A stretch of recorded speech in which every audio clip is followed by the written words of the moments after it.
ولقد آتينا داود منا فضلا يا جبال أوبي معه والطير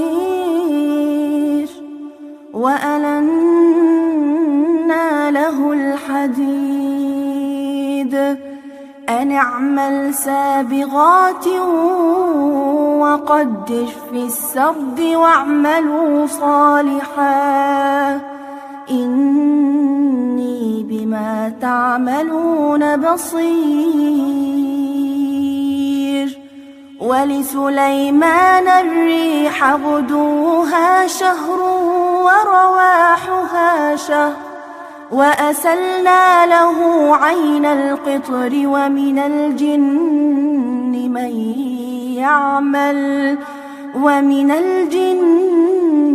من يعمل بين يديه بإذن ربه ومن يزغ منهم عن أمرنا نذقه من عذاب السعير. يعملون له ما يشاء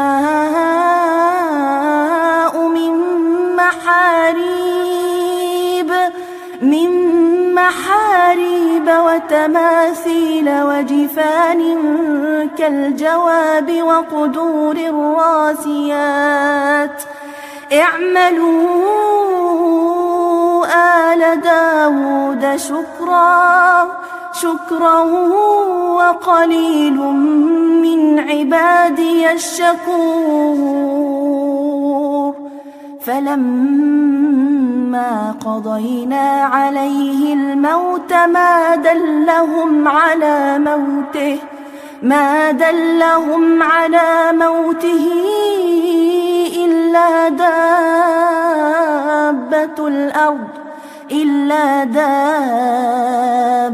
الأرض تأكل من سأته.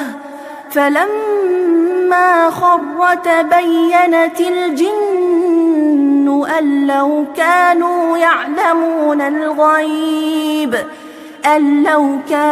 يعلمون الغيب ما لبثوا في العذاب المهين. لقد كان لسبإ في مسكنهم آية جنتان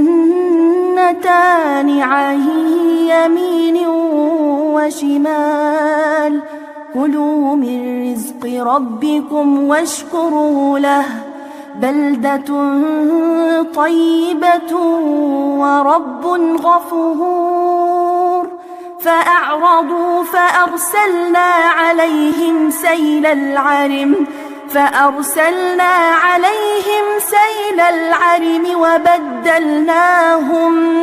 وبدلناهم بجنتيهم جنتين ذواتي أكل خمط وأثل وشيء من سدر قليل.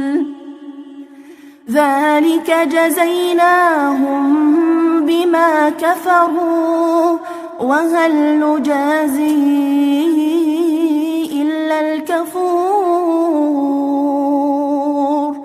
وجعلنا بينهم وبين القرى التي باركنا فيها قرى ظاهرة وقدرنا فيها السير. سيروا فيها ليالي وأياما آمنين. فقالوا ربنا باعد بين أسفارنا وظلموا